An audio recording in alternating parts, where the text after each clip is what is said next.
Oui, merci Monsieur le Vice-président. Alors, notre groupe s'était abstenu lors du vote du 2 juillet concernant la mise en place de ce réseau de chaleur.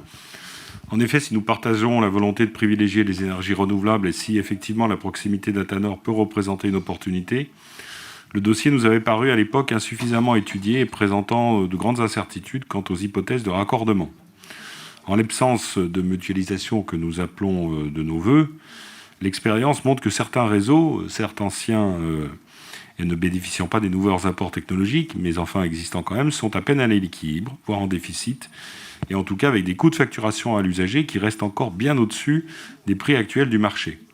Ceci n'est pas sans difficulté lorsqu'il s'adresse à des populations à faible revenu.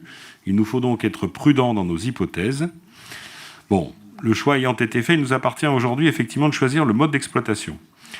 Nous voulons tout d'abord souligner le manque d'informations sur le business model de cette opération et sa rentabilité. L'élément clé du modèle économique est le prix de cession de l'énergie entre la compagnie de chauffage et le futur concessionnaire. Et nous ne disposons d'aucune information sur ce prix ni sur son indexation.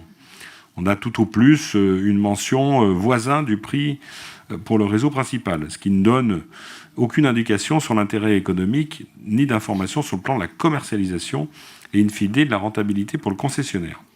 On peut même craindre d'ailleurs que la compagnie de chauffage soit la seule en mesure de répondre à cet appel d'offres et de fait se situer dans un marché de gré à gré.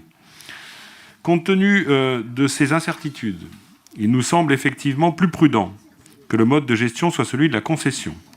En effet, comme l'indique le rapport, les risques d'exploitation et de commercialisation ne doivent pas être portés par les métropoles, qui n'est d'ailleurs pas structurée pour y faire face. Il nous apparaît également cohérent que les besoins en travaux et réseaux liés au développement progressif du service soient réalisés par la même entité en charge de la prospection commerciale.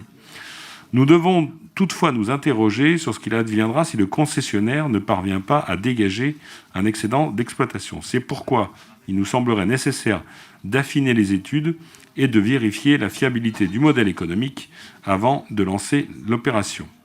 Enfin, nous voudrions rappeler que la meilleure énergie est celle que l'on ne consomme pas et que donc il faudrait que nous investissions d'abord dans l'isolation de nos bâtiments avant d'aller sur des projets aléatoires.